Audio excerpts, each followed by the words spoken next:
Okay, so this is a response to Lacey Green's most recent, or I guess since I'm actually doing a video response, I should be saying, to your video, talking about body issues where you had the Amy Lacey back and forth thing. So I have a bunch of thoughts on this particular issue. First off, you could look at it from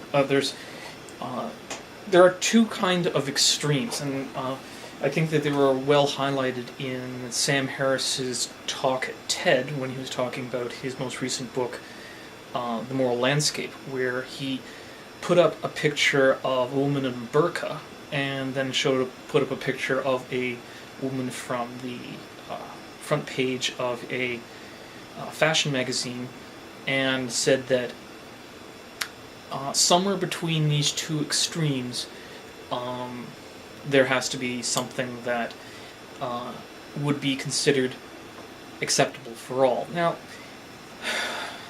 I have a slight issue with what Sam had to say, in that I think that if you say that a woman can't choose to wear what they want to wear, you're inherently limiting them. And considering our own history on the topic of clothing, if my memory serves me, during the Middle Ages, it was common for women to go around topless, and that was not something that was seen as unusual. And I'm fortunate enough to live in a province, Ontario, that being topless, male or female, doesn't matter. So, in my opinion, that is a good step, because, as you say, other people sexualize one's body.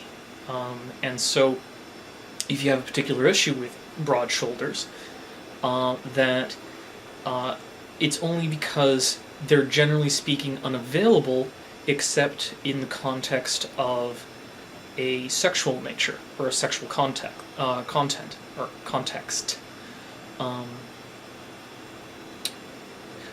I think on the other extreme, the woman in a burqa issue, I think Sam says if you feel willing to place your women in cloth bags, I believe is the phrase he uses, that there are significant issues with that, culturally speaking. In fact, one of the interesting things, if I remember correctly, the French recently stated that wearing a burqa, full face coverings were not legal.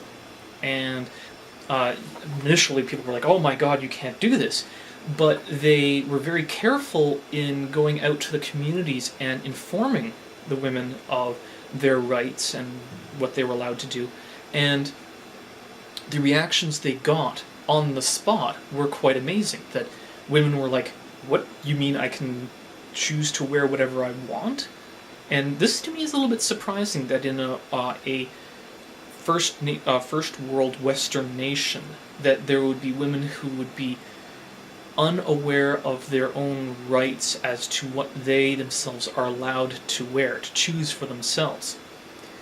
I think that my own personal opinion on the burqa issue is that it's as much as allowing people to walk around wearing masks, and we don't usually, except for very specific circumstances, condone people wearing coverings that completely block their face. Now, getting back on the sexuality issue, I think that it is, once, as I said before, an issue of exposure, that we have grown up in a society and grown up in a circumstance where sexuality is something that is not openly talked about, not openly discussed, and so issues surrounding it, particularly the human body, become taboo and therefore enticing. It's interesting how those two things work together. But I definitely feel that no one has the inherent right to tell anyone else what they should or should not wear, just to satisfy their own personal comfort. Wear what you feel is comfortable. If it looks good on you and you feel it looks good on you, that's great. I have no fashion sense, so... Anyway, time's up. Whoa, I think my camera's a little bit off, but anyway. So, one thing I forgot to mention, or thought to include, I was thinking about this earlier. I think part of the problem that people have with the visualization of someone's particular beauty, and this is actually something that I've struggled with in my own life over the course of quite some time. Okay. You take two paintings, you put them side by side. One's visually very nice, the other one is not. As someone who doesn't know anything about art, you may not know the history of the artwork, who made them, what they went through to make them.